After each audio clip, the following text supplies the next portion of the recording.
Все, ребята, есть звук. Все, погнали, ребята. Всем привет. Не сильно громко? Ура, есть звук, понеслась. Фу. Не сильно громко, могу сделать тише. Не сильно громко, могу сделать тише, ребята. Давайте. Да? Все, есть. Ага, эхо сейчас не будет, тут у меня просто. Все, понеслась, ребята. Смотрите, начинаем наш вебинар на тему микрозелень дома. Как выращивать, я вам расскажу по полочкам, с чего начинать, какие азы. Будет это выглядеть вот так у нас. Вот такая тема, микрозелень дома, с чего начинаем. И вот такое, семена сегодня обсудим, основу выращивания сутрата. О, звук есть, эхо есть. Я могу сделать потише, но тоже возиться с этим звуком, бляха-муха. 250. Вот так. Все, есть, погнали. Все, понеслась, ребята, дальше. Погнали, наш вебинар на тему микрозелень дома. Давайте сначала познакомимся. Меня вы знаете, Зеленый шеф. Напишите, кто уже написал свои города. И второе, напишите, кто уже выращивал микрозелень. Может быть, уже кто-то выращивал, чтобы я понимал, на каком контакте с вами быть, какую тему больше рассказывать. Вот, все. Вы меня слышите, все супер, ребята, эхо нету. Я уверен, все классно. Чайчик, водичку подготовили. Поехали. Кто уже выращивал, напишите. Смотрите, в эфире будут правила, ребята. Маты не пишем. YouTube такой, что он сам блокирует. Плюс у меня в чате есть модератор, который, если будет видеть, что вы там грубите, флудите, спамите, ну, понимаете, что рассказывают все взрослые люди. Информации будет полезной очень много для вас. И в самом конце вебинара я скажу конкретно, как я могу вам помочь внедрить эту информацию. Меня вы знаете, Зеленый шеф, номер 1 в СНГ по выращиванию микрозелени. Меня приглашают на разные выставки по сетифермерству, в журналах, в телевидении. Короче, занял эту нишу и двигаюсь, помогаю двигать всем остальным, развиваю. У меня была такая история, вы знаете, что у меня была ферма с партнерами и большая, 500 метров. И мы разошлись на этой почве, что я решил делиться информацией со всеми. Они говорят, нет, давай пусть она у нас будет закрыта, эксклюзивная информация. Мы будем зарабатывать, там то. Я говорю, да надо людям здоровье дать всем. Это такая тема интересная. Так, все, Волгоград, хочу попробовать, ращу дома. Молодцы, ребята, пишите, первая всходит у многих. А напишите, кто еще вообще не выращивал. Скажите, я не выращивал, напишите, как есть.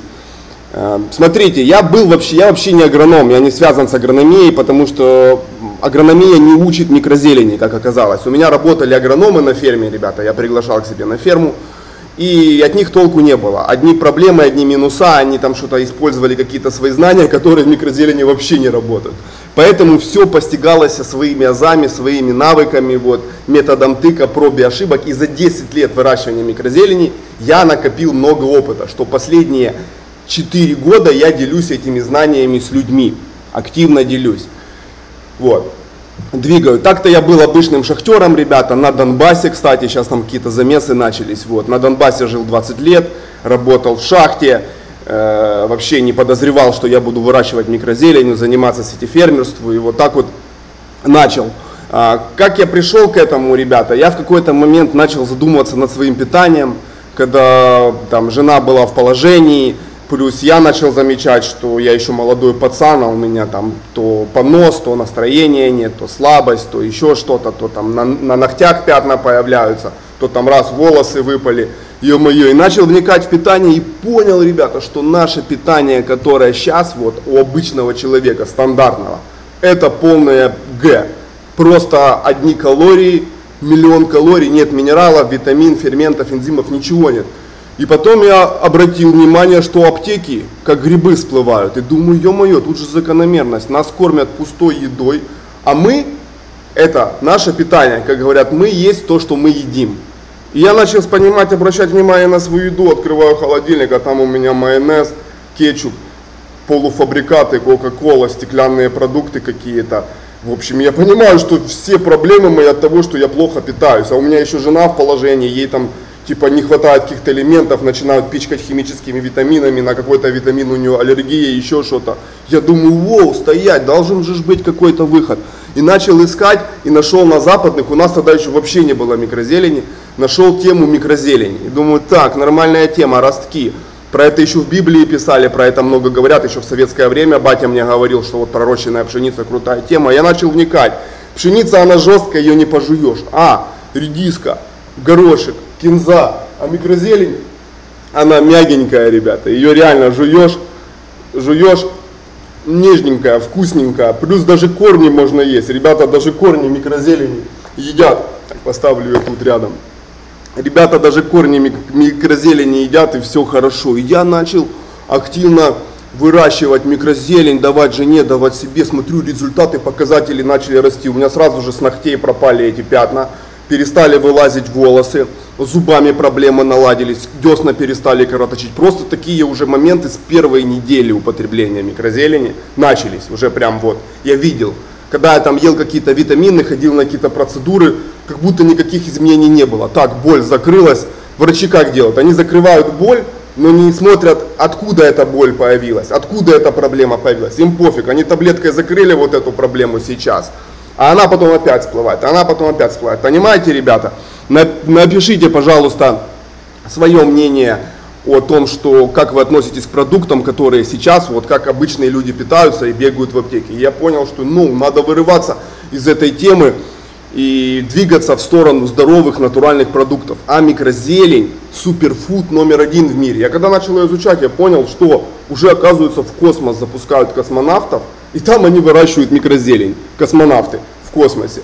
Там зожники всякие, микрозелень, ростки, поростки. Я подумал, а что обычные люди это не делают? Почему они бегают по аптекам, почему едят эту фигню? И начал продвигать, внедрять эту тему.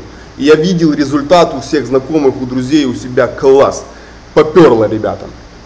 Уровень жизни, смотрите, уровень жизни, конечно, без микрозелени намного ниже, чем с микрозеленью. Это мне от горошка пустые продукты в основном сейчас, да, в аптеках. Аптека Г на 90%.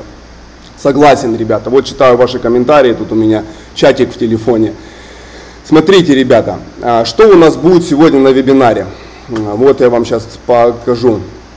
У нас на вебинаре будет вот такая тема. То есть мы разберем семена сегодня, мы разберем основы выращивания, субстраты, биопрепараты, питание, измерительные приборы, свет. То есть все основные вопросы, которые возникают у вас во время того, когда вы начинаете выращивать микрозелень. Все это будет в таком интерактивном формате, много у меня слайдов будет, вообще прикольно. Я еще так вебинары не делал, вы закачаетесь с этого прямого эфира, информации получите именно знаний. Эгегей. Смотрите, погнали дальше. У меня были еще другие методы, как натуральные продукты. Я там ездил по фермерам, брал у них натуральные яйца, там то, сё. Но в итоге я смотрю, что и когда я не делаю сам это, проследить тяжело. И там выращивать лук на перо, я пытался шампиньоны, грибы, там то натуральное свое дело. Это все сложно. А микрозелень оказалось очень просто. Я трачу на нее в день, не больше 10 минут. 5 из них это полить, и 5 за несколько дней складываются минут. Это посадить, посеять, выставить на свет. Это очень быстро, когда налажен процесс, когда у вас понятное делай так, разложено, и вы просто это делаете, и вам это даже в кайф, ребята. Просто вы от этого балдеете. И жизнь меняется, вы становитесь энергичным. Вот меня многие спрашивают: шеф, чего ты такой энергичный, бодрый, мотаешься, делаешь, зарабатываешь, двигаешься, думаешь, такие идеи к тебе приходят. Да потому что микрозелень, спасибо ей. Просто в организме есть все минералы, все витамины, полностью комплекс. Я упакованный, заряженный, моча всегда желтая, кал всегда хороший, энергия всегда есть. Там даже на каких-то сабантуйчиках я вижу, что у меня здоровье крепче, что все уже там в салат лицом попадали, а я еще бодрый, там давайте потанцуем, подвигаемся, что вы все раскисли. Они, ё-моё, ты даже на этих сабантуях энергичнее нас, потому что организм заряжен, ребята. Это очень важно, быть заряженным. Даже здравия, Иван, спасибо. Уровень осознанности поднимается. Это уже такая следующая стадия, когда вы закрываете свои потребности здоровья. Понимаете, ребята, в чем вообще прикол? Когда у вас плохое здоровье, когда у вас проблемы со здоровьем из-за питания или у ваших близких кто-то болеет.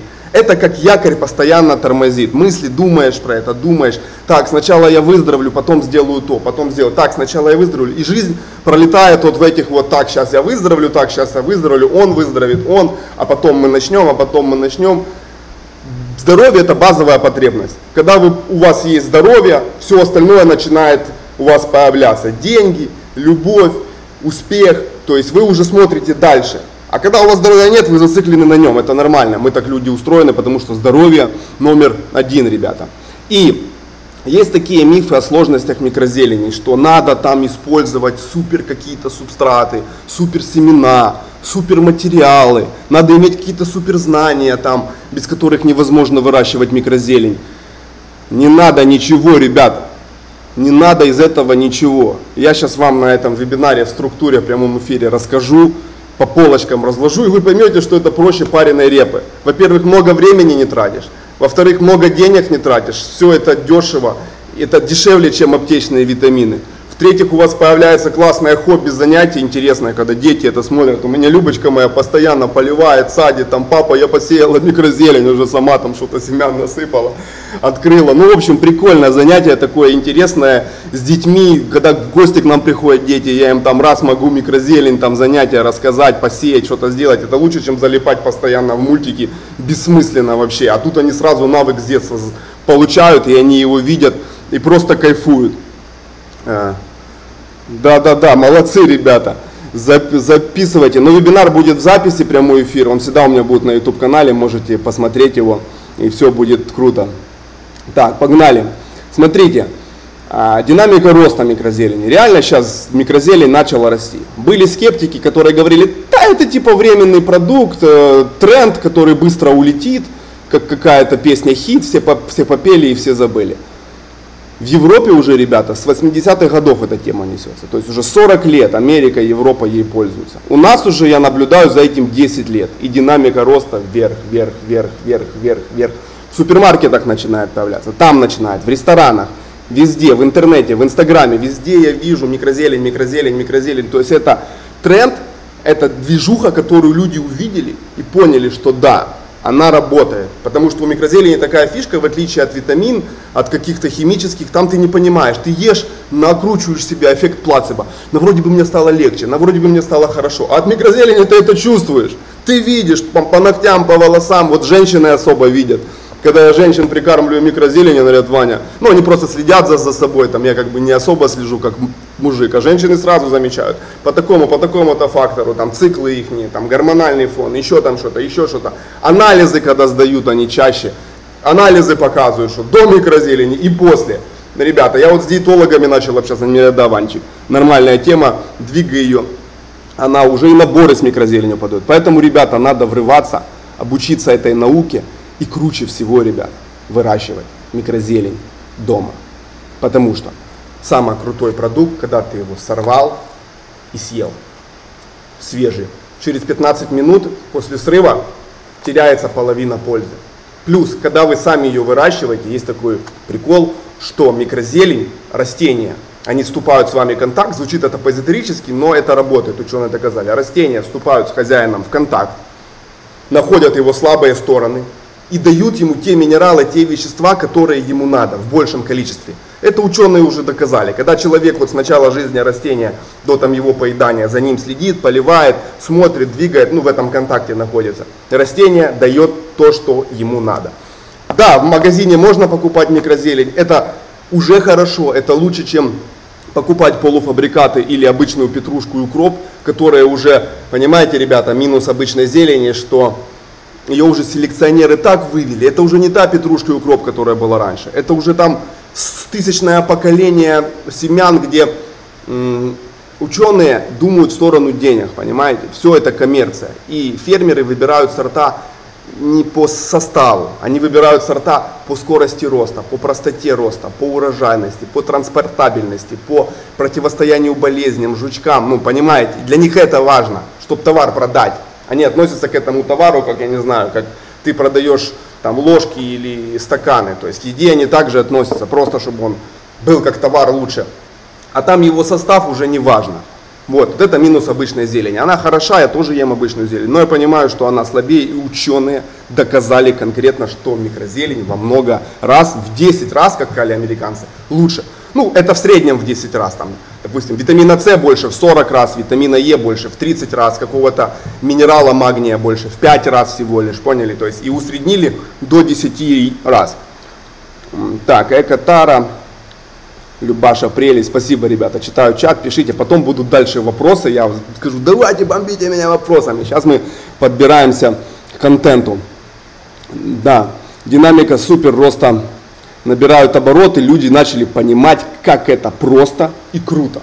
Реально, ракета микрозелени полетела, и надо в нее, ребята, запрыгивать, чтобы быть на волне, не отстать от этого тренда, который реально заметили сейчас все. И радует, что новое поколение людей начало обращать на здоровье внимание.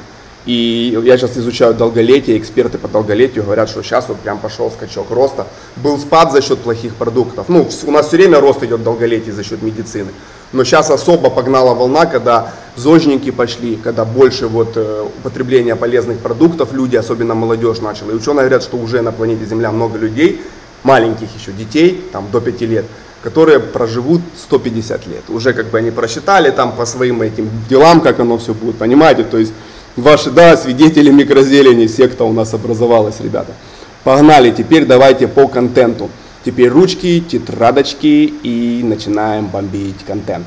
Если какие-то задержки в видео, что-то где-то говорите. Я тут пользуюсь новой программой, которой еще редко пользовался, она прикольная. Погнали.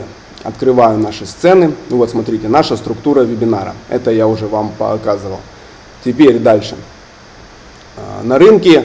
Как выбрать семена, ребята? Погнали. Если я вот тут внизу в квадратике задерживаюсь, такое может быть, скажите, я просто буду вот так вот переключаться иногда. Сейчас я вам покажу на сцену, на себя вот так буду переключаться и рассказывать. И иногда включать вот это. Или вот так вот делать, а вы меня слышите. Задержка есть, да? Ну, хорошо, ребята, задержка есть. В общем, смотрите, на рынке из мешков продают семена, в агромагазинах, ну и в магазине «Зеленый шеф». Давайте поговорим про это. Вот это я фотографии сделал своих семян, вот горошек, кинза, те, что я купил, кстати, на отделе специй. Вот эти семена, то есть смотрите, здесь в Мексике, я сейчас в Мексике, ребята, и у нас разница во времени большая, 7-8 часов вот с Москвой, с Киевом, и у меня сейчас день, у вас уже ночь. Ну, в общем, тут я начал искать. Нету интернет-магазина «Зеленый шеф», так бы я сразу там взял, потому что проверенные семена. Тут я начал экспериментировать, брать семена в разных местах. Минус покупки на рынке и в магазинах специй, что надо поперебирать. Потому что я не могу предъявить узбеку, у которого покупаю кинзу, что его семена плохо прорастают. Ну, у меня были такие, я уже им говорил, они мне говорят: Ваня, ты покупаешь же специю, ты покупаешь не семена на проростки, поэтому не надо нам тут рассказывать, что они плохо прорастают. Бери вот вторые, бери вот эти, бери эти и сам тестируй, выбирай. Или они мне сразу говорят: я знаю, что вот эти вот вроде бы нормально прорастают. Вот. Плюс покупки в таких местах, что они очень дешевые, дешевле во много раз. Второй момент, они стопудово не обработанные ничем, потому что это пищевые продукты, рассчитаны в пищу, и в принципе обрабатывать их не надо, потому что обработка это деньги. Многие люди пугаются: о, ГМОшные семена, о, обработанные семена. А вдруг попадутся? Ребята, обработанные ГМОшные семена, они дорогие, потому что на это тратят бабки. Особенно ГМОшные семена дорогие, потому что это целая история с ГМО. И с той же обработкой. И обработку делают видимой. То есть по семенам видно, они или блестят, или другого цвета, или с каким-то запахом, или на ощупь какие-то на пальцах следы остаются. Это обработка. То есть специально показывают, что семена обработаны. Типа вот почему они дороже. Посмотрите, они другого цвета, они обработаны. То есть ученые специально добавляют красители, чтобы фермер видел, что ага, это семена хорошего качества, они обработанные. Потому что обработка для фермеров хорошо, защита. Но нам она не надо, потому что мы выращиваем там неделю, у нас растут 2 недели, и эта химия может остаться в семенах. Поэтому купить в таких местах нормально, там обработки стопудово нету. Потом, то есть вы берете или на специях, или берете с мешков. Второй вариант, агромагазины, тоже офлайн, ну, не интернет, а просто вот агромагазины. Здесь в Мексике нет вообще агромагазинов. У них тема выращивания вообще не развита. На меня все местные смотрят, когда это видят, просто в шоке. Как? Ты сам? Ничего себе, почему? Такое. Но наши люди тоже так реагируют, когда приходят домой. Русские наши украинцы видят эту мою ферму сзади, пробуют, стоят там, дети все там. Ну, эмоции просто зашкаливают эмоции. И мы сразу обсуждаем здоровье. Они там свои какие-то по здоровью моменты рассказывают, я им рассказываю, и мы не обсуждаем политику, вот эту грязь всю, которая несется. Мы обсуждаем тему здоровья. И дети сидят, слушают за столом, и потом Любочка моя умничает. А вы знаете, что надо пить с утра воду, стаканчик выпивать, чтобы хорошее здоровье было? Другим детям рассказывают или родителям, и они на Любу смотрят, вау, ничего себе, ребенок, который реально проживет больше 150 лет. Вот, видите, кто-то пишет, я покупала в пакетиках, замачивала, не взошла. Да, вот это вот бывает минус этих покупных семян из мешков и их специй, что они бывают то ли их химией не обрабатывают, но их могут там просушить. И, ну, сильно при большой температуре и зародыш погибает. Их могут переморозить тоже, там, при минусовой сильной температуре. На складах они могут стоять 2-3 года, энергию потеряли схода. Поэтому там надо постоянно перебирать. В агромагазинах другая проблема. Там уже цена семян выше, ну это типа посевной материал. И могут быть обработанные семена, потому что ну, это агромагазин, торгует посевным материалом, и посевной материал часто обрабатывают. Вот. И тоже надо пробовать. Я начинал с агромагазинов тоже и из базаров. И часто вот я там в агромагазине не мог найти нормальные семена лука там, допустим, или нормальные семена подсолнуха, или он стоит космос подсолнуха. А иду с мешков, покупаю хороший подсолнух. То есть миксовал. Агромагазины тоже такой вариант себе. Самый топовый вариант, как по мне, это магазин «Зеленый шеф», ну или другие онлайн-магазины. Про другие ничего не могу говорить. У меня бывает спрашивают, а что ты про тот магазин? Думаю, я не тестирую другие магазины. Я знаю одно, что у нас при каждом интернет-магазине в Украине, в России, в Беларуси, то есть мы все СНГ покрываем, у нас есть ферма. Вот у меня ферма в Одессе 300 квадратных метров. Я всю Одессу обеспечиваю микрозеленью, все рестораны, кафе, супермаркеты, короче, покрыл там. Еще там есть пару ребят выращивают. Вот. Но мы самые сильные уже давно на рынке. И мы все семена пропускаем через ферму. То есть то, что мы садим на ферме, то мы даем и людям. И выбирать приходится семена много. Я там у фермеров беру около 10 сортов подсолнушника и выбираю один нормальный сорт. То есть из 10 сортов там 5 сортов хорошо растут. Но 4 какие-то проблемы с плесенью, с черной ножкой, с фитопатологией, иммунитет там, понимаете, а один сорт вот прям класс, вот его мы начинаем у фермеров выбирать и продавать. Плюс еще такие моменты у наших фермеров бывают, что полмешка одни семена хорошие, полмешка следующие другие. Он, ну у меня были прошлогодние, я их насыпал сверху, нормальных сыпанул. Я говорю, так как так? Мы посадили на ферме, хорошо, что мы людям это не продали, мы посадили на ферме там 200 боксов, а они не взошли, а до этого росли, они, ну там это, ну вот. А вам уже доходит проверенное, поняли? Вот поэтому магазины это топчик. Так, смотрим дальше, ребята. По семенам вы поняли, идем дальше. Как определять качество семян, ребята? Вот, как смотреть за качеством семян, чтобы они были хорошие, визуально, как это можно определить? То есть смотрите, первый момент, чистые и мало мусора. Это понятно. Вот тут, кстати, семена горошка, подсолнечника справа и внизу люцерны, не магниченная. Видите, чистенькие, мусора мало. Это очень важный показатель.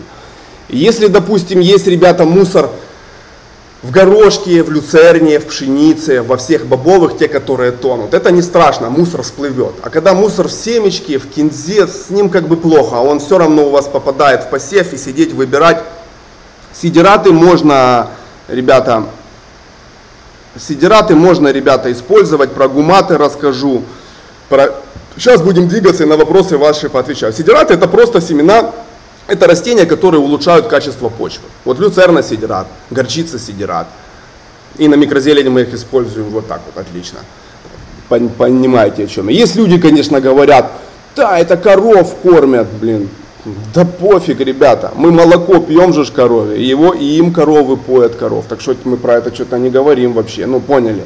То есть это такие возражения, я смотрю по здоровью, по результату, а на возражения я не смотрю. Ну мы люди такие, что всегда возражаем. То есть поняли, ребята, визуальные темы, это чистые и мало мусора.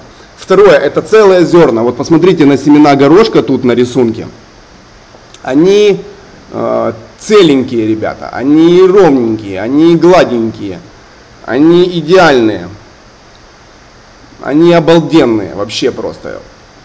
Вот это очень важно. Когда много ребят битых, это плохо. Вам придется их выбирать. То есть поняли прикол в битых? Прикол в битых тот, что одна половинка взойдет, вторая нет, начнет подгнивать. Это вот прикол битых. Зародыш-то один, он не может напополам расколоться, как само семя. Вот. Так же самое и с пшеницей, битых много, везде могут быть битые ребята. То есть это смотрим, вот в руку взяли вот так вот и смотрите на семена. Потом второй пока так, мусора мало, не битые. Второй показатель, нет следов вредителей. Кто такие вредители, ребята? Вредители это всякие жучки, там могут быть разные. Следы простые. Вы, наверное, все на кухне видели, когда там берешь там, овсянку или что-то, а там как паутина какая-то, типа. Вот это следы вредителей, значит они там есть. Когда просто видно личинок, следы вредителей. Когда видно, когда жуки там ползают, следы вредителей. Когда видно на дне пакета, когда вы взяли семян, вот так потрусили его, какое-то говно высыпалось, то есть это не осколки семян высыпались, а уже какашки этих вредителей, темные такие точечки, ну как от мышей, поняли, какой-то порошок. Минус всей этой движухи, что вредители часто выедают зародыш, и семечко не будет прорастать, будет гнить.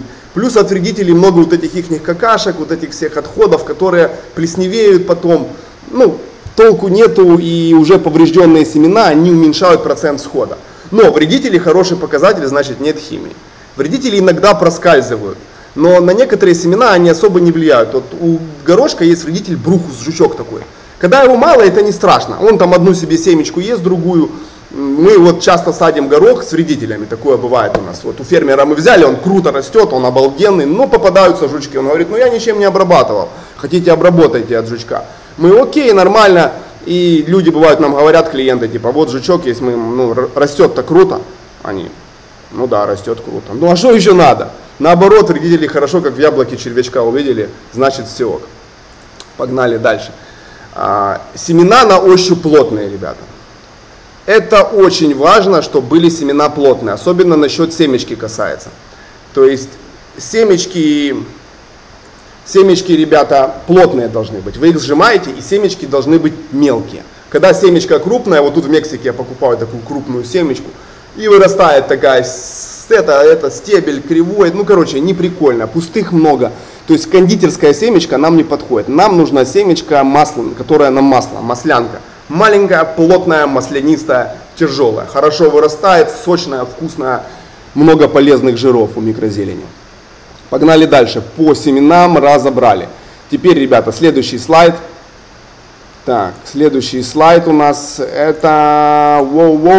Это показатели семян в деле. Смотрите, тут на рисунках у меня, видите, сверху процент схожести низкий. Видите, верхняя фотография, взошло мало семян, много семян не взошло. А нижняя фотография, горошек, прям весь вырос, прям четко, каждая семечко взошло. Это процент схожести. Нам нужен процент схожести на микрозелени. Идеально от 85%. То есть из 100 семян 85 сходит. Бывает процент схожести 60-40. Наши продавцы вот в агромагазинах, не связанных с микрозеленью, когда вот я собираю семена себе в магазин «Зеленый шеф», или когда еще не было магазина, я просто с этими агромагазинами беседовал, они не любят отвечать на вопрос процентов схожести, потому что они в основном все перекупы. Ничего они не проращивают, они у фермера взяли по 10 и продают по 50, по 100 дальше. И когда ты начинаешь им процент схожести, то они думают, это нам надо сдавать на тест, это надо о чем-то думать, что-то вникать. Мы не хотим тратить на это время и деньги. И там бывает даже, мне скажут, хороший процент схожести. Ну какой хороший? Они, 95. Там на кинзу. Я говорю, да у кинзы не бывает 95. У кинзы всегда там 80, 75, 80. Уже научены. Они, там, проверьте. Вот, понимаете, вот это процент схожести. Когда берешь на Западе семена, напишите, ребята, есть тут кто? Звук норм. Да, отличный звук. Напишите, ребята, кто за границей, там все четко. Там ГОСТы, стандарты, процент схожести такой-то. Даже когда ты их не спрашиваешь, они уже тебе выдают. И энергия такая-то.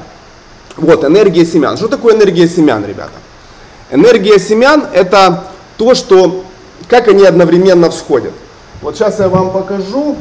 Тут у меня базилик вот есть. Вот он у меня только пророс, базилик. Видите, видно вам, да? Все одновременно зашли и примерно одного роста. Это я посадил в обычный контейнер, я тут использую, для микрозелени можно любую тару использовать. Это вот энергия всхода хорошая. Все примерно одного роста. Нет такого, что какая-то взошла, уже какая-то сидит. Энергия всходов падает, энергия прорастания падает, когда семена старые. Когда семена старые, год-два им энергия все ниже, ниже, ниже, поняли? То есть вот старые семена страдают на энергию. Плюс я расскажу дальше, мы будем там в контенте, мы будем использовать биопрепараты, которые повышают энергию, которые повышают процент всхода. Все вот эти показатели, процент всхода и энергия, есть специальные там биопрепараты нормальные, мы про них поговорим, которые, если уже плохие семена, мы их реанимируем или к хорошим добавляем, чтобы всегда было четко, четко, четко по полочкам.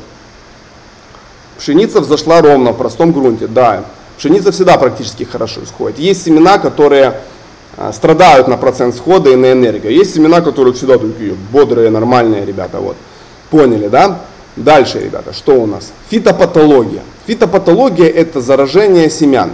Когда плохие семена, ребята, на них много плесени. И как ты с ними не борись, они просто сильно заражены.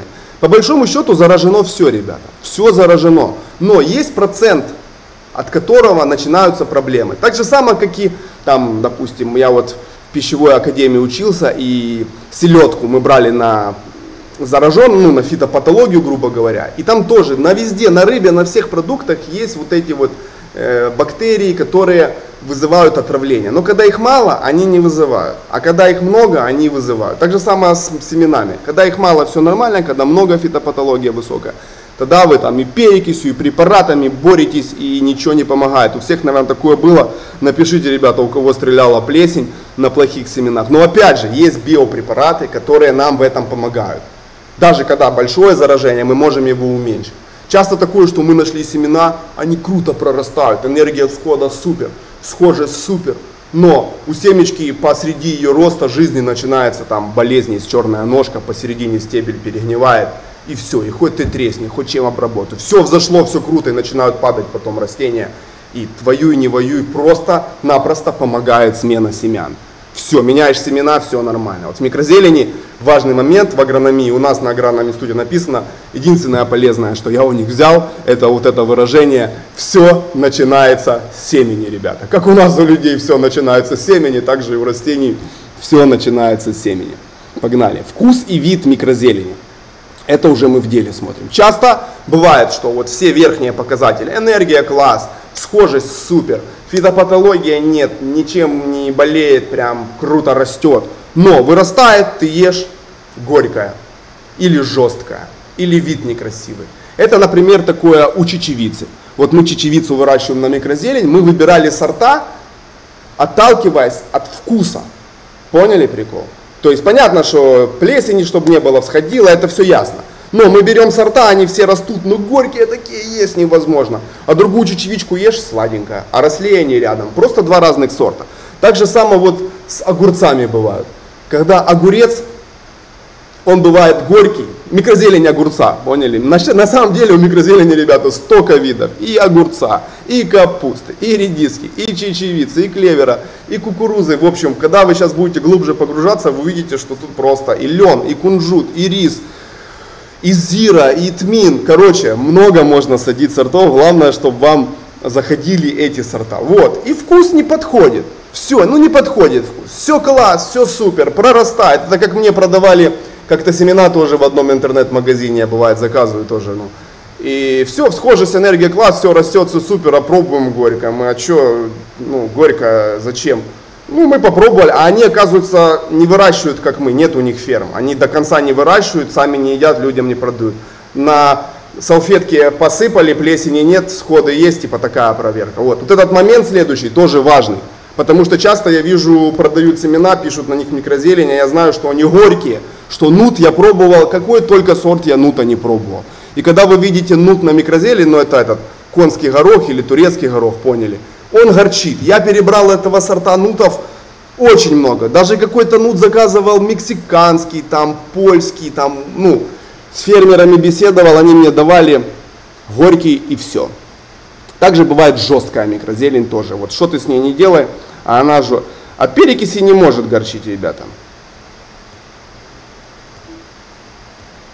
Это шипит, не фоновое шипение, ребята, это потому что вас много, вот я читаю комментарии, и компьютер жужжит, MacBook, все дела, но нагрузочка есть.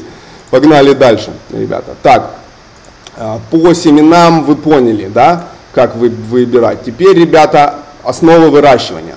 Смотрите, кокосовый субстрат, моксфагнум, льняные коврики, ткани, агровата. Вот основные основы, на чем мы можем выращивать. Тут на рисунке у нас вот сверху лен изображен, справа кокосовый субстрат, кусок, а снизу агровата, ребята.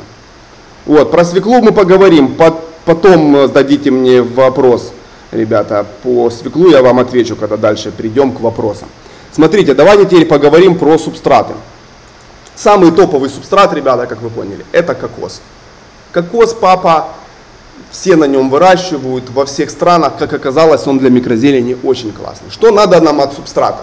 Первое, чтобы он был рыхлый, чтобы он не сбивался в комки. Поэтому вот в обычной земле не получается растить. Там корневой системе плохо. Но вы видите, какая корневая система, ребят? Даже у маленького базилика уже вот тут все дно в корнях. То есть корешок к корешку, вот так же плотно, как здесь, вот тут еще плотнее, вот так вот. И когда субстрат тугой, не пропускает через себя воздух, когда он каменный, микрозелень начинает подгнивать, болеть и не растет. Поэтому он должен быть рыхлый. Поэтому моксфагнум тоже зашел в этот расклад хорошо к рыхлости субстрата. Но моксфагнума у нас не у всех он есть. Тут вот я на моксфагнуме на кокос сажу. Два классных субстрата.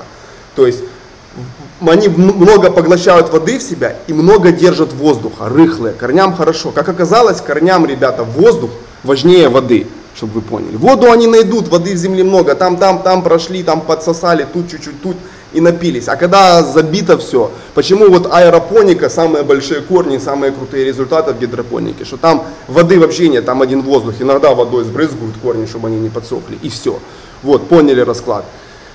Второй момент, плюс кокоса, что он не заражен. Я когда сажаю на обычную землю, там земля для цветов, универсальный субстрат, субстрат для рассады, там куча всяких микроорганизмов плохих содержится, ребята. И покрывается плесенью. Но вроде бы и семена хорошие, но вроде бы и все супер. А плесень стреляет, а плесень стреляет. А берешь, садишь те же семена на кокос, все ровненько, никакой плесени нет. Плюс кокос тяжело перемочить. Вода уходит вниз, поняли, сверху всегда есть воздух. А земля, вода может стоять на ней, она тугая, бетонная. Вот, поэтому землю мы не используем. Единственное, мы ее можем чуть-чуть подмешивать. И то я советую подмешивать в нижние слои, а не верхние, чтобы плесень не вылазила. Поняли расклад? Потом, ребята, смотрим, что у нас. Льняные коврики, вот они сверху изображены. Льняные коврики — это межвенцевый уплотнитель. Поняли, когда строят дома, вот эти избы с бревен? Там вот прокладывают этот межвенцевый уплотнитель. Типа экологичное строительство. И этот лен, это просто спрессованный, получается, лен, сделанный в ткань. То есть такими рулонами продается. И как оказалось, на них можно круто садить. В коммерции пишут, что вау, у нас специальные коврики для микрозелени. Да никакие это не специальные, это обычный межвенцевый уплотнитель. Просто его для вас порезали, как вот у нас в магазине режут. Или можете сразу рулоном купить. Есть смеси, есть лен с джутом. Джут — это конопля, конопляное волокно. И есть просто джут.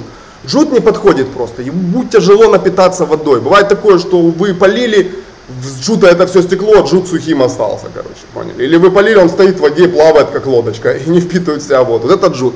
Джут с льном уже получше, уже лучше воду впитывает. Чистый лен сразу намок хорошо. Вот. Но есть минусок у льна. Когда вы выращиваете культуры долгие, вот допустим горошек, можно на льне вырастить, круто будет. А базилик на лен уже садить, чтобы он вырос, допустим, вот таким здоровым уже. Вот этот базилик у меня вырастет вот таким здоровым. И я его буду есть себе именно как базилик. И он растет до такой стадии там 2-3 недели. Джутовый коврик, льняной коврик начинает гнить на 10-й день примерно. То есть пятнами покрываться, это подгнивает. Джут не гниет, потому что конопля, она с нее и паруса строили, к воде она так относится. А вот лен начинает подгнивать, ребята. Вот, погнали дальше, что у нас там еще? Ткани, ребята. Ткани можно использовать любые. Главное в ткани, чтобы она продувалась, Агроткань не подходит. Вот мне пишут, агроткань. Не, вообще не агроткань. Забудьте про агроткань. Нам ткани подходит с текстильной промышленности. То есть вот на моей футболочке можно порастить. Она, воздух проходит. И если ее намочить, она хорошо промокает. Раз, пятно расходится, то есть передается вода хорошо. Она натуральная. Но воды мало задерживает, надо несколько слоев. И корни ее будут пробивать, то есть дырочки, чтобы корень пробивал, воздух проходил и воду напитывало. Все. И при этом держала воздух, сильно не напитывала воды много. Бывают такие ткани плотные, что много воды набирают, такие тяжелые, как вот эта половая тряпка, поняли? Такая плотная есть.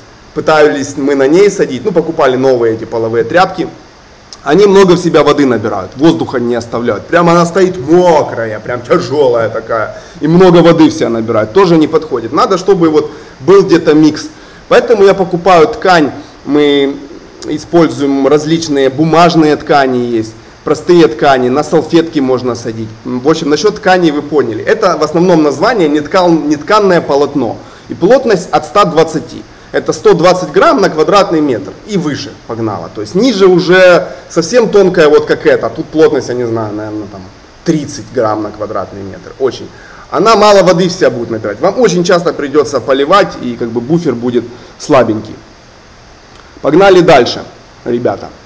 Молодцы, я вижу ваш чат, вы можете мне писать, в 2 раза дороже рожи. Для микрозелени в 2 раза, да, слово микрозелень приклеивают, сразу становится в 2 раза дороже, учтите это. Я вот это вам все рассказываю, как есть, потому что хочу, чтобы в каждом доме была микрозелень. И многих вот это отталкивает, эта коммерция, когда сейчас вы мой вебинар посмотрите и поймете, что все на самом деле просто, ребят. И выращивать, как просто, есть свои нюансы, тут тоже надо знать, потому что я к этому 10 лет шел, и у меня были моменты, что почему она, вот все делают так же. И просто я перемачивал кокос, вот мы сейчас про субстраты говорим, просто я делал кокос по инструкции. Там написано 18 литров воды налейте на вот этот квадратик, видите, справа вверху. А мы начали лить 14-15, и он более сухой и меньше плесени, сразу же нет плесени. А когда мы заливали, получалось много плесени из-за того, что много воды было в кокосе. И еще мы сверху пшикаем же, и воды еще много, и оно там как бы аж закисает, короче. И просто начали добавлять на 3 литра воды меньше в этот кубик, и все ок. Вот такие вот микронюансики, они всю дорогу по микрозелени. Там обдув, свет, сейчас мы про это поговорим, про все эти нюансы. Так, погнали дальше, ребята. Что у нас? Агровата, вот она внизу. Кусочек уже вырезан, нарисован. Вот. И агровата чем хороша, ребята? Что агровата, ребята, это вспененный камень. То есть поняли, это экологически чистая тематика. И запомните, агровата. Строительная вата не подходит. Принцип у них один и тот же. Тоже вспененный камень, который не горит. Поняли? Но в строительной вате добавки добавляют для того, чтобы не впитывала воду. Поняли? Она не впитывает воду, ты ее поливаешь, а вода с нее стекает. Эти добавки химические плохие. И в строительной вате другая структура волокон. В агровате так сделаны волокна, чтобы хорошо пробивали корни, чтобы корням было комфортно. Поняли? В агровате какая структура. И агровата легко впитывает воду. Ты водичку капнул, как на футболку, она впиталась сразу. Агровата впитывает воду лучше, чем ткань и лучше, чем кокос. Вообще прям моментально. Кончик агроваты опускаешь в воду, и она прям вся такая на глазах у тебя становится мокрая, впитывает в себя, и воды именно становится меньше. Вот это агровата. Она прикольная, но дороговатая. Есть у нее минуса у агроваты, когда вот вы ее режете сами, когда она сухая, потом руки чешутся, как типа эффект стекловатый, но у стекловатой пожестче эффект, тут немножко поменьше. И второй минус, она иногда выглядит для многих синтетически. То есть тяжело людям объяснить, что это камень, это природный материал. Даже если вы ее выкидываете, вы не загрязняете природу. Это как камень выбросить, грубо говоря. Но вид у нее как у мочалки, какой-то синтетический. И люди такие, типа, да не, я лучше на кокосике поворачиваю. Поэтому я же говорю, кокос номер 1. Он выглядит как земля. По большому счету кокос это тоже гидропоника. Но выглядит как земля, в нем есть питательные элементы, он экологически чистый, и поэтому он номер 1. И он недорогой, и с ним просто работать. На нем никогда плесень не заводится, если он чистый у вас нормальный, вы правильно все делаете, как вот по моим роликам, как я у вас ищу. Микрозелень гороха, своевременно, в кафешке принесли. Во-во-во. А какой город напишите у вас? Рад вас всех видеть, ребята, приятно с вами быть. Нас сегодня много, 650 человек. Эй, двигаемся, ребята, дальше. Так, про основы выращивания мы поговорили. Агровата мы прошли. То есть тут у меня ошибка акровата, агровата вообще правильно. Теперь биопрепараты и питание, ребята. Смотрите, здесь вот я на рисунке показал вам и фитоспорин показал, и удобрения наши, зеленый шеф, и нажми на газ. Смотрите, есть защита от плесени, есть защита от животных, есть биостимуляторы, есть питание. Поняли, да? Первый биопрепарат, который нам нужен по-любому, это защита от плесени. Это бактерии или грибочки. Или триходермин, есть такие грибочки, или фитоспорин, сенная палочка.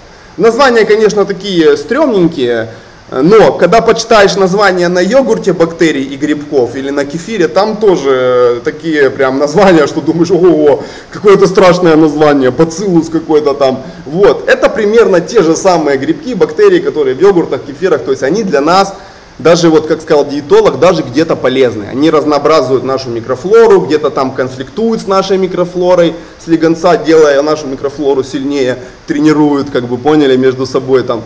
Вот, в общем, польза для человека от них есть. И они защищают от плесени.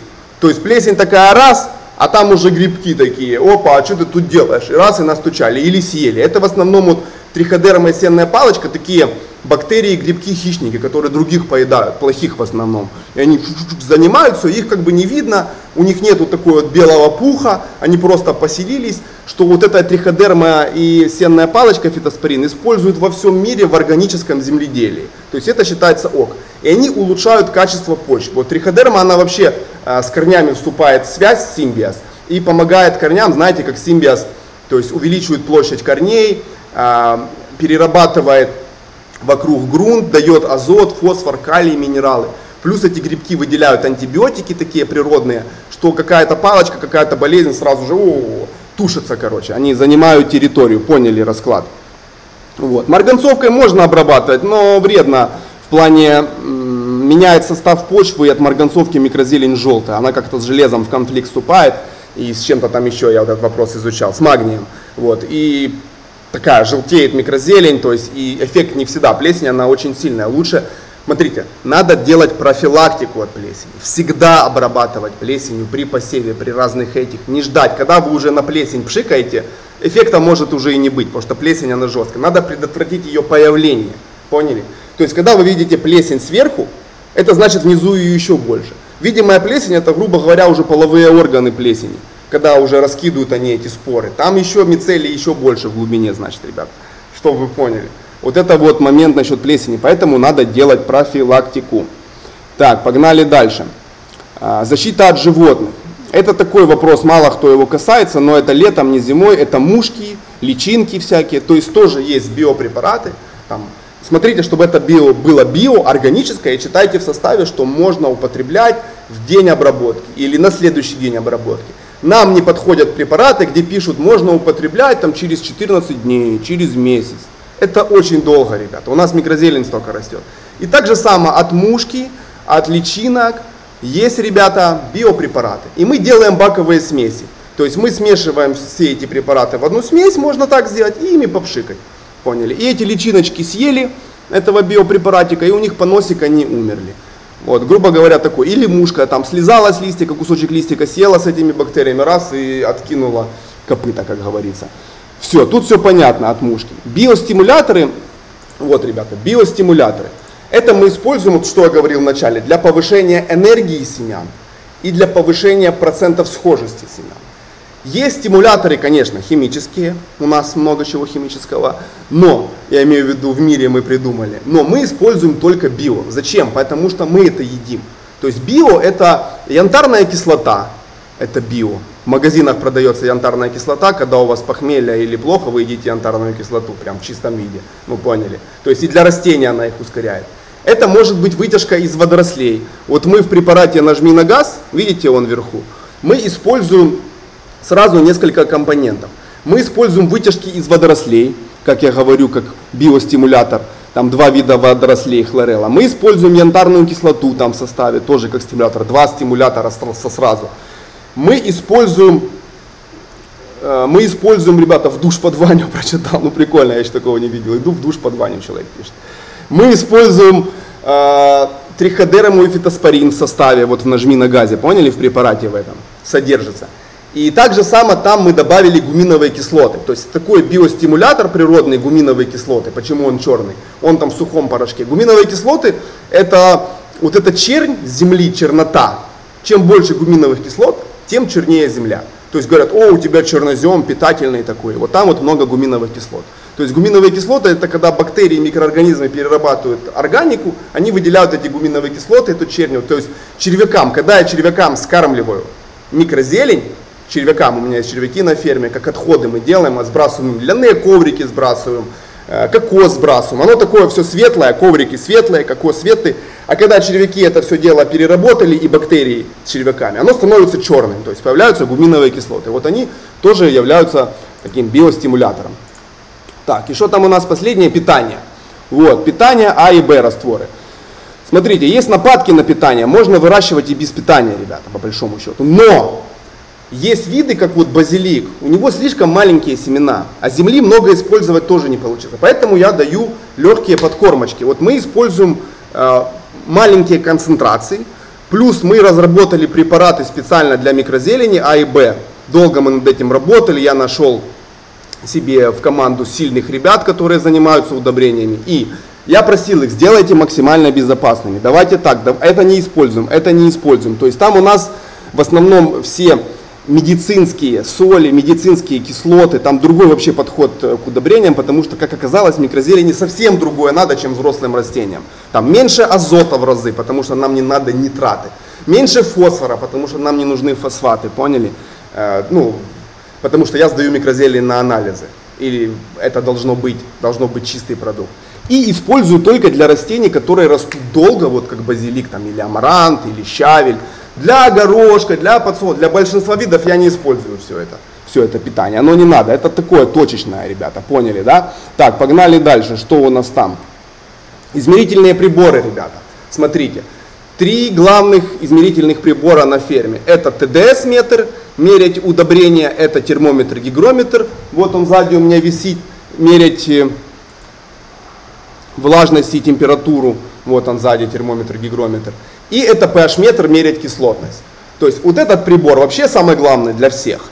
А ТДС-метр и pH-метр, если вы работаете с питанием, с удобрениями, там базилик вот поливаете, вообще в эту вот тему выращивания дома, гидропонику занырнули, вам эти ТДС-метры или вы используете установки для автоматического выращивания, как вот мы для дома делаем маленькие. Там вы заливаете жидкость, удобрения добавили, замерили, чтобы все было четко, кислотность это. Это делается тоже легко, вот вам эти приборы надо. Они дешевые и хватит их на всю жизнь. Работать с ними очень просто. Так, марганцовка, ну молодцы ребята, пишите. Да, зачем идти на курс, все рассказал, ребята. Ну, на курсе, во-первых, все по полочкам. На курсе, ребята, вы в коллективе, где вы делитесь успехами, вас поддержат, вам есть куда написать, с кем поделиться, с кем поговорить, с такими или же людьми теме, задать мне вопрос, я отвечу.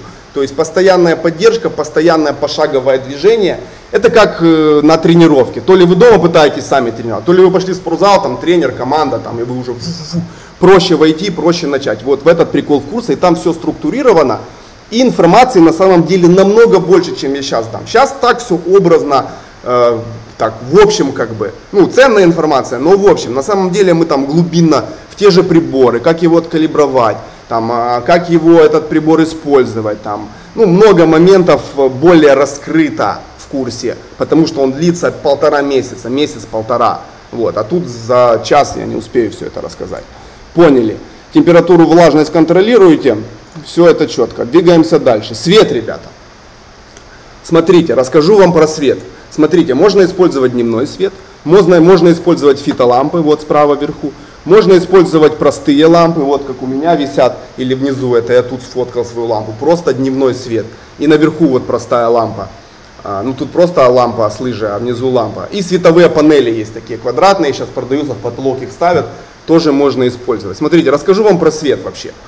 Для микрозелени самый хороший дневной холодный офисный свет. 6-6,5 тысяч кельвинов. Все. Фитолампы, они дорогие, ребята. Фитолампы для взрослых растений, для цветения, для плодоношения там. Да, можно купить и фитолампы еще светят, они на глаз влияют вам, смотрите на них, не сфотографировать, не видео, не просто на микрозелень посмотреть, фитолампы дают оттенок такой, что ты на нее смотришь, она вообще не зеленого цвета, а какого-то другого, это отражение, игра цветов, поняли. И фитолампы стоят в разы дороже, и с фитолампами большая коммерция. И если уже вы берете фитолампы, берите full спектр есть лампы, они как вот похожий свет на холодный, который сзади у меня, только он такой немножко желтизной, это типа закос под солнце, уже такой берите. Вот сейчас я вам покажу эту фотографию. Вот видите, фитолампа вверху, ребята. И вот у нее есть синие диоды, красные, смотрите, вот, чтобы вы знали. Для рассады, для микрозелени нужно отношение синих к красным 1 к 2. То есть на 4 синих 8 красных, поняли? А для растений, которые растут уже цветение, плодоношение, там 1 к 3, 1 к 4. То есть на 4 синих было бы не 8 красных, а 12, 16 красных. Понял, уже более красным светит. А вот над синими видите белые светодиоды. Это светодиоды full спектра. Видите, они светят как-то вот не так, как, а по-другому белым светом. Это full спектр. Это полный спектр, закос под солнце. Вот мы такие лампы используем, вот, но советую использовать обычный холодный свет, дешевый, понятный, и все хорошо. И покупая лампы, берите в тех местах, где их можно поменять. Сейчас круто, что на лампы дневного света дают гарантию 2 года в основном. Берите и сразу говорите, я вам принесу, если что, лампы. Мы часто приносим, вот, то есть самые простые лампы купили. И лучше берите лампы в сборе. Вот видите, внизу у меня панель уже в сборе. Вот как здесь у меня панель. Все, уже лампа в сборе собрана. Я могу ее выключить, могу включить, она собрана. Ничего не надо подключать, только в розетку воткнул. Ой-ой-ой, простите. Вот видите, сзади у меня лампа, все в сборе. Выключил, включил, только в розетку воткнул и пользуйся. А когда отдельно покупаешь лампы, лыжи, так тоже можно. Это когда вы уже большие фермы строите, выгоднее все отдельно покупать, самому собирать, типа время потратили на сборку, но выиграли в деньгах. А когда дома, лучше вот готовую лампу купили, в розетку воткнули, уже все. И все у вас четко, там защита от воды, все дела. Так, погнали дальше, ребята. Ну, срок хранения микрозелени, ребята, на самом деле хороший. У меня горошек, подсолнух по неделе, по 2 в холодильнике лежит в срезанном виде, все. То есть по свету понятно. Можно световые панели использовать. Это такие сейчас панели в потолки продают. Тоже берите их так же само. Холодный офисный свет. Все. Световые панели нормальные. Как рассчитать количество света на квадратный метр площади от 50 ватт леда, ребята. От 50 ватт. Можно больше, 100 ватт, 150 ребята выращивают при таких показателях. Просто или лампу выше поднимают, или световой день делают меньше. Не 18 часов, а 16-15, если растения сильно низкие. Там вот в курсе мы это более подробно разбираем про лампы. Все. То есть холодный офисный свет или панели. Светодиодные ленты, ребята, такое себе дело. Во-первых, они быстро горят, у них теплоотвод плохой. Во-вторых, где-то она перегорела у вас местами, и что, всю ленту теперь менять надо. Там, ну, короче, с ними я возился пару раз, мне не понравилось. Плюс этот поворот ленты, она свисает, лампа как-то ровно держится. Для ленты еще надо какую-то основу, к чему ее клеить. В общем, много движений с лентой, но некоторые ребята ленты используют, ребята. Смотрите. Ребята, это малая часть информации на самом деле про старт микрозелени. Поставьте плюсики, кто хочет узнать больше информации про выращивание микрозелени. Поставьте плюсики. Вот кому надо информации больше, кто хочет углубиться в этот процесс, кто хочет свое здоровье поднять на уровень, ребята. Кто не хочет, чтобы у него была эта боль, плохого здоровья, там какие-то еще моменты, мало энергии, ребята, и это кофе, энергетики постоянно, нет, микрозелени, все, не надо. Кто хочет выйти на этот уровень, ребята, я знаю, все хотят быть здоровыми, все хотят, чтобы их окружение было здоровым, все хотят жить счастливыми, улыбаться, иметь много энергии, а микрозелень все это дает.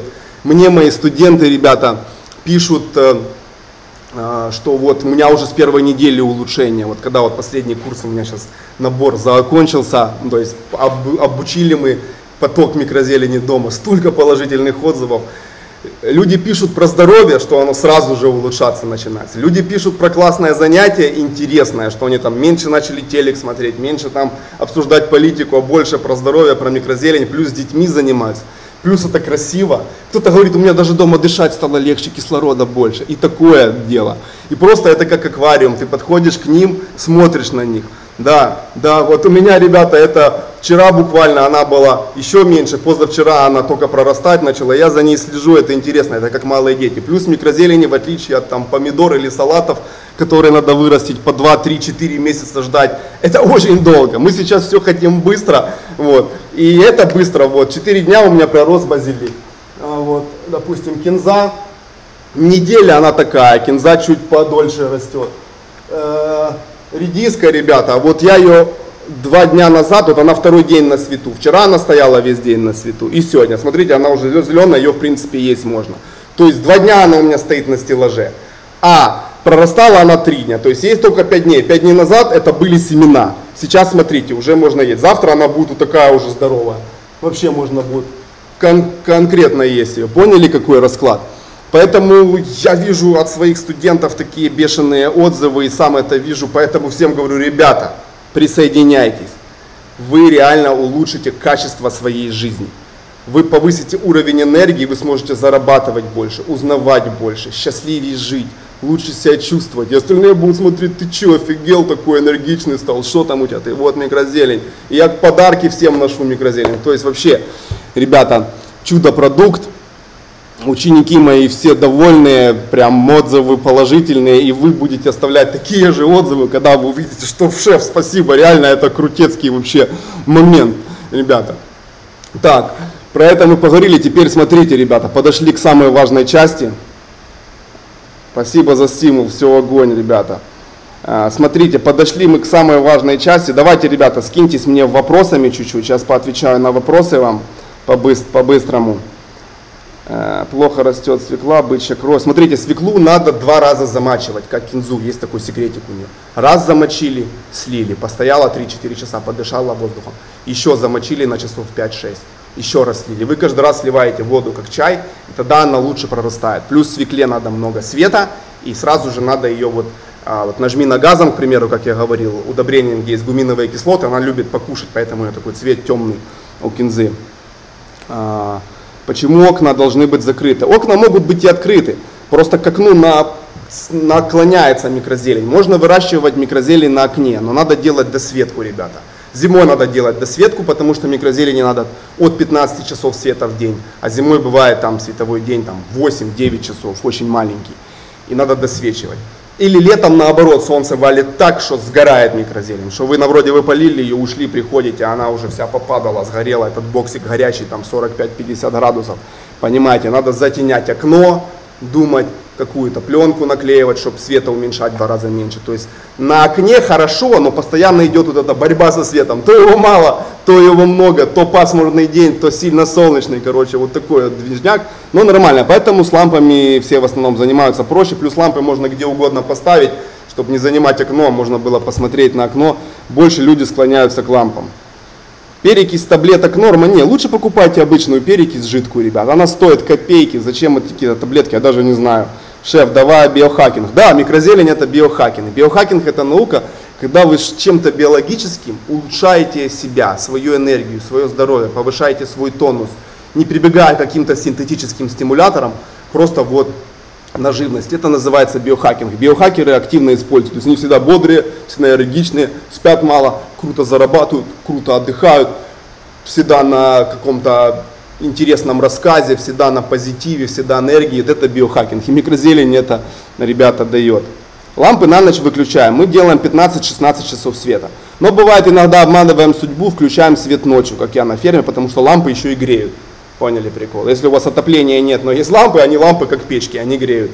Поэтому ночью, когда особо холодно, мы включаем, а днем, когда нагревает солнышко, мы их выключаем, а ночью включаем. Но это зимой. А летом наоборот, когда днем жара, мы днем лампы выключаем, а включаем ночью, когда прохладно, чтобы они не разогревали еще больше.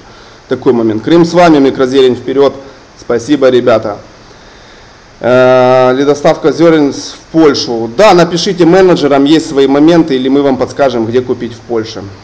Плотность посадки подсолнуха. 35 грамм мокрых семян на вот такой боксик, ребята. То есть это 11 на 18 сантиметров. Вот такая плотность. Не плотно подсолнух, у него листья крупные. Как поливать, ребята? Поливать можно, ребята, сверху это верхний полив, поливать можно снизу. Тут у меня дырок нету, я использую технологию, вот ей на курсе обучаю. А в основном технологии у всех с дырками. Вот у меня тоже есть там он базилик с дырками, растет. Этот боксик с дырками, видите дырки внизу? То есть плюс дырок внизу, что вы ставите в какую-то посуду и наливаете воду туда, и вода впитывается снизу. То есть вы не делаете верхний полив. Это лучше, когда вода впитывается снизу для растений. Они более довольные, ребята. Так, погнали, ребята. В общем, смотрите, самый лучший момент ворваться на курс «Микрозелень дорого». Он стоит недорого, я его подготовил до вас. Давайте подробненько разберем про курс, ребята. Что там у нас, смотрите. Видите, да? Всем видно? Вот сейчас такие тарифы. Подошли к основному. Вот сейчас такие тарифы, ребята, у нас. Есть вот Light, ну он такой совсем. Вот оптимальный. Я советую его, ребята. Рублей 15 тысяч. Сейчас мы пойдем дальше, там скидочки будут, вы сейчас вообще закачаете. Смотрите, в тарифе полностью все. Классический стеллаж, автополив, агровата. Разбираем по полочкам. Много видео, ребята. Много таблиц. Много всего. И все вообще четко, все разложено. Максимально. Вот оптимальный тариф, ребята, самый топчик. Оптимальный тариф, ребята, самый топчик. 2 групповых занятия с шефом, вон, видите, как я показываю. 2 групповых занятия с шефом, обратная связь кураторов, постоянно отвечаем. Вот он топовый. Потом только 15 мест. У меня ограниченное количество, ребята, мест на самом деле. И поэтому я беру чуть-чуть, чтобы дать более полезный контент. И смотрите, ребята, по сравнению с курсом бизнес, эти цены вообще, у меня курс бизнес стоит $800. От $400 цена самого простого пакета и $800. То есть, ребята, если у меня курс бизнес, там намного все дороже.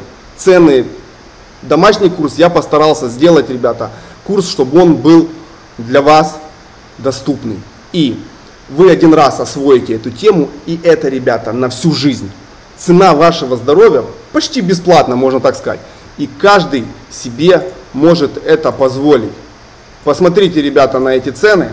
Каждый себе это может позволить. А теперь барабанная дробь. Вот есть еще VIP-тариф. Но тут у меня уже личные консультации, там по долгу, я 1 на 1 с человеком, поэтому такая цена. Не могу время уделить большому количеству, потому что сам лично участвую в курсе очень плотно, и поэтому набираю ограниченное количество. И поэтому, ребята, курс запускаю раз в 3 месяца. Чтобы не выгорать, чтобы давать вам вот максимальную информацию вокруг вас, как вот подстилать вам, как говорится, подушечку, чтобы вы все подводные камни перешагивали и двигались, ребята. А теперь смотрите, барабанная дробь специально для тех, кто сегодня на курсе. Пам-бам. Вот такие, ребята, цены, смотрите. Обалденная скидка, ребята. Просто мега скидка для тех, кто сейчас на вебинаре. Эта скидка действует 3 дня. Посмотрите на цены, с 15 тысяч превратилось в 8, 25-16 тысяч превратилось. Вся та же информация, но цены намного ниже. Вот то, что я говорил, хочу курс сделать до $100 ценой, и чтобы он был на всю жизнь, и чтобы в каждом доме была микрозелень, в каждом доме было здоровье. То есть цена вашего здоровья, вашей семьи, долгих лет жизни, качества жизни $100, ребята. Вот в чем весь прикол, то, что я хотел сделать. Что меня бесило в бизнес-курсе, что там $800, такие цены, но там информация по бизнесу, и многие ребята учились на бизнес-курсе, а выращивали дома для себя. И просили меня: шеф, сделай для домашних людей, это же настолько ценная информация, настолько это круто. И вот, эта скидка будет действовать 3 дня, ребята. 3 дня у вас будет вот такая цена, низкая, так, улетает. 3 дня у вас будет такая цена, то есть 15 тысяч, 25, вот этот пакет вообще топчик. 8 тысяч, в нем все есть. И тут сейчас смотрите, ребята, тут и диетолог есть, тут и рецепты есть, все по полочкам. Я когда писал этот курс, хотел его максимально доступным для каждого, чтобы в каждом доме была микрозелень. Почему такая цена? Многие думают, что это даже тоже дорого, там, кто-то говорит 8 тысяч рублей, ребята, скажу вам так, такая цена на курс, 1 час моей личной консультации стоит $150, его часто берут. Просто большой запрос, я на всех не успеваю, не разрываюсь и жить при этом хочу. И сделал такие цены. Потом, есть курсы совсем другие, которые еще дороже стоят. Вообще про какие-то вещи, не связанные со здоровьем, не связанные с вашим долголетием, с уровнем жизни, с качеством. Это намного важнее, я считаю, начать со здоровья, а потом уже там проходить курсы стилистики, там еще каких-то вещей. Когда у вас нет здоровья, все остальное вам особо не интересно. Вот.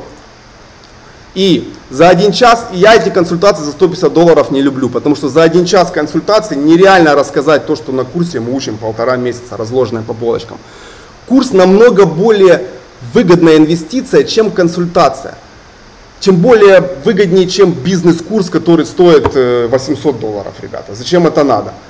Учитывая, что я номер 1 в СНГ, вы же поняли, я номер 1 в СНГ по микрозелени. У меня свои производственные площади. Я на микрозелени, можно сказать, собаку съел уже, 10 лет этим занимаюсь. Я продаю в рестораны, в магазины, в супермаркеты. Открыл больше 1000 производств, ребята, по всему миру. Открыл, то есть не мои производства, я помог ребятам открыть, запустил их, толкнул, ребята. То есть вот эта микрозелень, которую только что принесли кому-то в ресторане, вот кто-то писал только что в чате, мне только что подали микрозелень. А для Украины цена, ну, ребята, поделите ее на 3 почти что. То есть для Украины в гривнах будет стоить не 8 тысяч рублей, а типа 3,5-3 тысячи гривен. Короче, тоже $100, ребята. То есть 85 курс, то есть $100 это 2800-3 тысячи гривен для Украины. Курс будет стоить. Делите все на 2,5. И все будет супер. Вот. 1000 производств я открыл. Я не просто выращивать зелень на окошке учу. Я полностью все рассказываю. Вам пригодится это везде. Вы научитесь так выращивать. Кучу нюансов выращивания вы освоите на курсе. Это очень важно, ребята. Я мог поставить бы любую цену и курс бы брали. Но я обещал своим подписчикам, что цена будет на классный пакет обучения $100, до $100. Вот вам, ребята, 8 тысяч, это до $100, как я понимаю. Дальше уже пакеты идут дороже, но там уже больше я прям там лично там веду вас. И мест ограниченное количество, потому что там более сложно они даются. Запись эфира будет. Это я ногами. Запись эфира, ребята, будет. Все будет, смотрите. Главное сейчас вот в эти 3 дня ворвитесь, чтобы попасть на эти скидки хорошие. То есть суббота, воскресенье, понедельник. Делаете оплату. Сейчас я вам расскажу, как это делать. Все очень просто, максимально мы сделали доступно. Вот. Я на этот курс, он для всех, и давно мечтал о таком массовом формате просвещения для всех. Вот я прям доволен, ребята. Этот бизнес, он был не для всех, он очень дорогой, это производство. А это вот дома, дешево, понятно, для здоровья конкретных людей, и вы сразу едите зелень и получаете максимальное количество веществ. Сейчас я вам, ребята, расскажу, на вопросы ваши поотвечаю дальше. Этот курс просто кладезь знаний по здоровью, по микрозелени, ребята. Я его вот только сделал недавно. Бизнес-курс я давно записывал, а этот курс я сделал в прошлом месяце. Вот первый поток проучился, я вижу, что столько отзывов. Какие-то моменты там мне ребята подсказали, лучше так, там, ну, по организации курса. Я это все поисправлял, он еще круче, ребята. И смотрите, что входит в наш курс, ребята. Давайте посмотрим. Рассказываю. Смотрите, вот в основной тариф за 8 тысяч. Классический стеллаж мы сделали. Технология автополив есть. 8 культур, но в итоге мы проходим, ребята, больше культур. Выращиваем на кокосе, агровате ткани. То есть все, что мы выращиваем, это все есть. Создание питательных растворов. То, что я говорил мы работаем по этому. Что я говорил, используем разные удобрения, препараты органические. И как это делать максимально, вот я все это рассказываю. Биопрепараты как использовать, болезни какие есть у микрозелени. То есть основные моменты по микрозелени. Все четко, именно вот понятно вам становится. Мне нравится, когда людям понятно. Вы же понимаете, ребята, у меня отец учитель, я всю жизнь, у меня были кулинарные курсы, у меня были кулинарные курсы офлайн, онлайн, у меня были бизнес-курсы, короче, у меня получается учить людей и доносить им. Потом организация посадок и рецепты, ребята, где мы Я вам рассказываю, как готовить, как использовать. Плюс есть групповые эфиры, маленькие, вот как сейчас эфир, но маленькой нашей группой. Не 600 человек, как сейчас, или 700, а там 20, 30, 40. И мы общаемся плотно, вопросы-ответы, вопросы-ответы. И у вас обратная связь наша есть. И доступ, ребята, вечный. Поняли? Вот в этом курсе есть обратная связь. Очень круто, что вы написали вопрос, вам ответили. Написали, ответили. Я участвую в обратной связи. И доступ вечный, доступ навсегда. Вы можете этот курс давать своим там, детям, передавать дальше, вот так выращивать. Это как книга на полочке. Я уверен, что в будущем книги будут в электронном формате, вот как сейчас этот курс. Потому что сейчас с пандемией легко обучаться всему это. И ребята, вот с пандемией, много людей пишут, что мы на микрозелени даже второй раз заболели короной. На микрозелени уже быстрее выздоровели. Быстрее, проще прошли симптомы, намного лучше, потому что, ну, прям чувствуют, что да, микрозелень работает. Очень классно.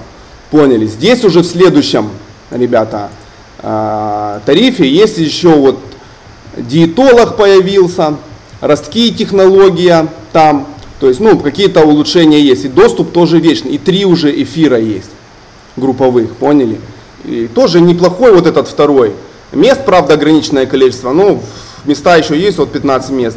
Врывайтесь, будет все круто с этим делом. Потом, ребята, диетолог отдельный, сильный диетолог. И, ребята, когда я послушал этого диетолога, реально, когда я ее послушал, вставил в курс, это все мы сделали, я для себя столько моментов выбрал. Она там не только про микрозелень говорит, она нам говорит там про воду, про сон, про спорт, как это все вместе организовать. То есть очень крутой главврач из Одессы, из там какой-то клиники спортивной медицины, для спортсменов, профессионалов, там она босс. И она там разрабатывает все это, двигает, в общем, класс. Я просто, когда диетолога посмотрел, я еще на уровень вырос в своем здоровье. У нас 4 тарифа, ребята. 3 тарифа, вот, самые актуальные. Вот, 2, 3, 4. Первый такой, типа, для совсем уже там, ну, советую 2, 3, 4. Второй тариф, вот, за 800, который, ой, за 8000, он самый топовый. Третий, уже видите, тут поменьше мест. Ну, на них тоже будут ребята по-любому. Вот.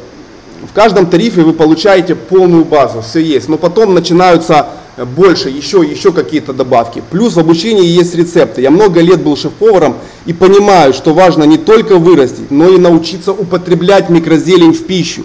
Очень важным моментом было. То есть для меня было важно, я заметил, что нам надо объяснить, как употреблять ее в пищу, как ее использовать. Мы готовим блюда вместе, мы их делаем. И для вас, ребята, будет бонус. И очень большой бонус для тех, кто ворвется сейчас на курс. Обратный, то есть важный момент, что у нас будет занятие, когда мы вместе готовим в прямом эфире. Я вам попрошу там приготовить продукты, и мы вместе вот так вот, я буду стоять с ножом, вы у себя там, и мы будем готовить, использовать микрозелень, пробовать. Это такой бонус интересный для тех, кто вот ворвется в эти 3 дня. То есть я торжественно открываю продажи курса микрозелень. Go! Понеслась! Я всегда радуюсь, когда ребята проходят обучение и делятся своим отзывом, там, круто, шеф, нам понравилось, у нас здоровье, меняют свою жизнь в лучшую сторону с помощью микрозелени. То есть в ближайшие 3 дня вы можете купить курс со скидкой, суббота, воскресенье, понедельник, ну и сегодня тоже. И вот этот отличный подарок, кто отплачивает в первые 3 дня, бонус, дополнительный прямой эфир с рецептами, мастер-класс, когда мы будем готовить вместе. То есть там и так рецепты будут для всех, а кто вот в эти 3 дня ворвется, мы с вами лично проведем вот там в маленькой закрытой группе мастер-класс еще, чтобы вы еще больше поймете. Потому что эту привычку надо прививать, надо правильно донести микрозелень себе, своим родным, что это вкусно, это легко использовать. Это многие, как, что с ней сделать? Все расскажу, все покажу, все будет понятно, все будет естественно, и вы все узнаете, у вас в голове все уложится, и вы обретете привычку, и привьете эту привычку своим детям, друзьям, короче, ваша семья вся подсядет на микрозелень. Даже здесь, где я живу в Мексике, в моем поселке, есть ребята, они сейчас, наверное, здесь, напишите, кто учится у меня на курсе, на прошлом потоке, и они вообще просто довольны, мы там микрозелень так, микрозелень сяк. Все делаем, выращиваем, счастливы, в городе меня встречают, Ваня, спасибо, там, я прям доволен, смотрю на их горящие глаза и говорю, вы прям поздоровели, оздоровились. И самое главное, что дети это будут видеть, и для них это уже будет нормально. Для нас это диковинка. О, что это, я не знаю, как это, что. А для детей, которые уже видели, как вы выращивают, для них это будет нормально. Ну да, микрозелень, здоровье, витамины, нафиг мне эти синтетические, зачем мне эти аптеки. Я буду есть микрозелень, и все будет круто. Сейчас, ребята, как все произойдет? Сейчас вам в Telegram или Viber, там, где вы регистрировались на вебинар, придет письмо с ссылкой на регистрацию в курсе. Именно не на регистрацию на вебинар, а на регистрацию в курсе, там, где вы общались с нами, Telegram или Viber, или почта, поняли? Также я оставлю ссылку под этим видео. Оно сейчас сохранится, я нажму сохранить, оно у меня будет на YouTube канале как полноценное видео. Вот. Или вы можете зайти в это видео по ссылке, которую вам прислали. Ну, она же будет и открывать это видео, она открывала и прямой эфир, и видео открывать. В общем. И вам на Telegram или Viber, на почту придет сейчас регистрация на курс, как записаться и обучаться. И курс стартует через 5 дней. То есть я быстро набираю людей набирается много, желающих. Я доволен тем, что люди понимают, что такое здоровье и что такое $100. Одна закупка в магазине нормальная, пошел $100 потратил на всякое барахло. А тут ты курс на всю жизнь, вечный доступ, всегда информация. И мои студенты, у них всегда классные скидки в магазине «Зеленый шеф». И у моих студентов всегда приоритет на всяких встречах, на наших общих движениях, потому что я микрозелень буду двигать дальше. Везде у вас плюс, я студент, ага, там вот по-другому, потому что людей много, а тот, кто уже осознанно прошел, ребята, тот уже понял, что это надо, это круто. Так что, ребята, вам сейчас придет ссылочка. Теперь, ребята, напишите свои вопросы, может у вас есть какие-то вопросы по курсу, как там, что, напишите, какие-то, может, предложения есть. Вот. Можно курс на 2, там уже вы разберетесь, ребята, все можно сделать. Мы очень лояльные в этом плане, я хочу, чтобы больше людей оздоровилось. И бесплатно курс давать нельзя, потому что когда бесплатная информация, вы ее не так воспринимаете. $100 это небольшие деньги, поэтому давайте, врывайтесь, я вас жду на курсе, у нас он начнется через 5 дней, он обалденный, такого курса еще не было. Я номер 1 в СНГ, и я знаю, чему обучать. То есть ко мне обращаются сейчас иностранцы, ребята, я вам говорю, реально часто, иностранцы, шеф, научи. Я говорю, а что вы у себя не учите, ну, там, америкосы, у вас же там тоже есть, типа, гуру микрозелени, еще даже раньше, чем я, начали там. Они говорят, ну мы посмотрели на них, посмотрели на тебя. У них как-то все однотипно, а тут у вас русская смекалка, ну они мне на английском пишут, я уже английский учу. Русская смекалка, вы и на ковриках, и на тканях, и так, и такой метод, и двойное замачивание, и барботирование, и то, и все, всякие нюансы.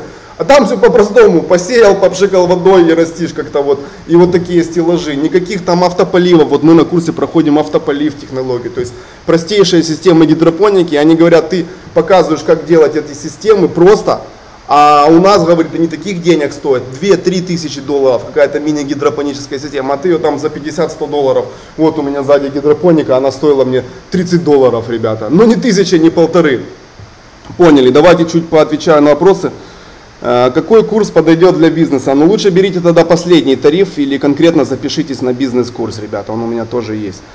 Можете зарегистрироваться тут же и написать менеджеру. Но я сейчас больше сконцентрирован на микрозелени дома на самом деле. Ну и бизнес продолжаю обучать. Но микрозелень дома это руль, это движение. Я думаю, что это массовый курс. Мне нравится, что я такой низкой ценой смогу привлечь много людей и много людей оздоровиться, получит классную, качественную жизнь, длинную, хорошую, и их дети, их друзья, их знакомые будут вау, тоже еще здоровее. То есть это новое направление, ребята. Это очень важно быть здоровым, согласитесь с этим, это даже не обсуждается, ребята. Когда энергии у тебя много, вот сейчас у меня энергия, то хочу, я сегодня сделаю кучу дел, ребята. И лягу спать, быстро усну, а завтра встану бодренький и дальше побегу. И все благодаря, ребята, чудесной микрозелени. Можно оплатить, ребята, за 2 платежа.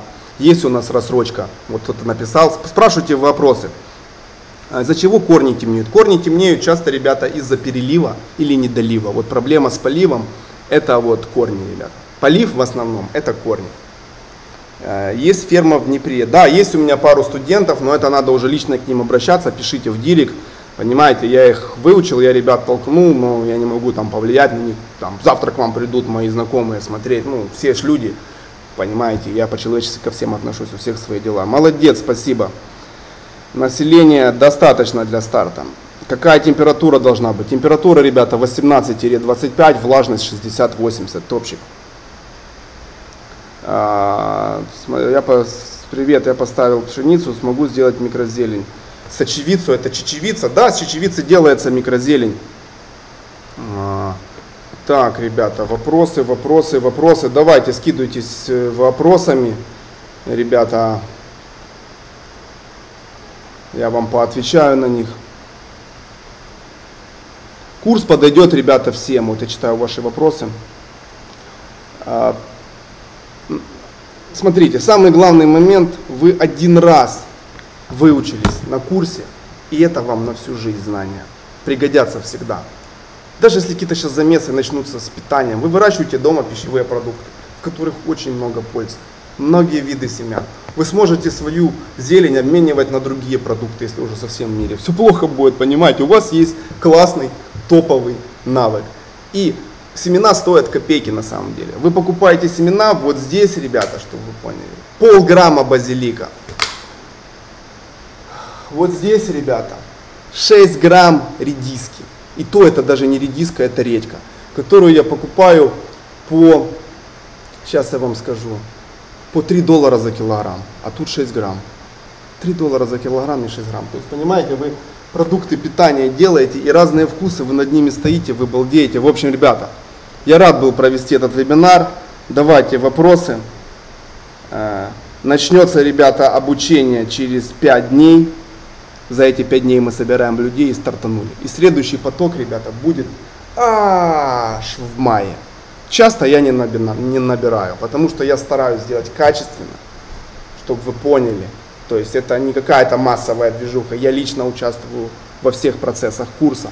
Я не могу разорваться на много студентов, поэтому увидели там 15 мест, 5 мест и не часто запускаю курс. А сейчас, ребята, самое актуальное, потому что впереди весна, опять эти волны коронавируса, опять вся эта жесть с иммунитетом.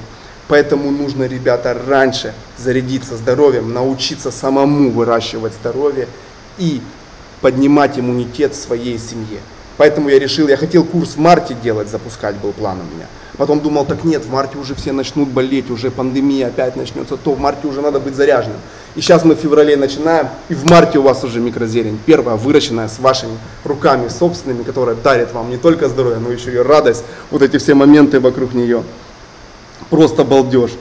Так, вообще не понимают. Да пойдет, ребята, во многих городах не понимали, что такое микрозелень. Вот у меня сейчас выйдет следующее видео, будет обзор.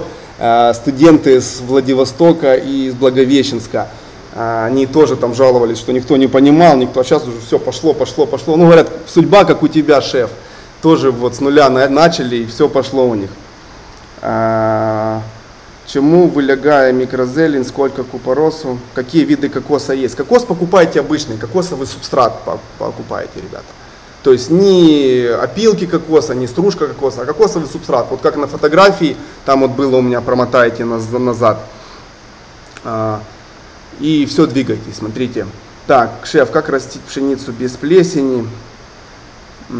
Есть инфа о микрозелени. Пшеница без плесени, но нужна маленькая температура. Вот. Там много моментов, сейчас так быстро не объясню, ребята. Тут надо рассматривать ваш случай, что там у вас температура, влажность, семена, обработки, как вы делаете, на чем выращиваете грунт. В общем, много моментов, как поливаете. Это надо разбирать, это вам надо дать полностью информацию. Но вот почему я и говорю, что идите на курс, что в интернете, в ютубе это все осколками, обрывками, ну, то есть не структурировано, не собрано, не по полочкам, не последовательно, я бы даже так сказал. А на курсе все идет последовательно, шажками.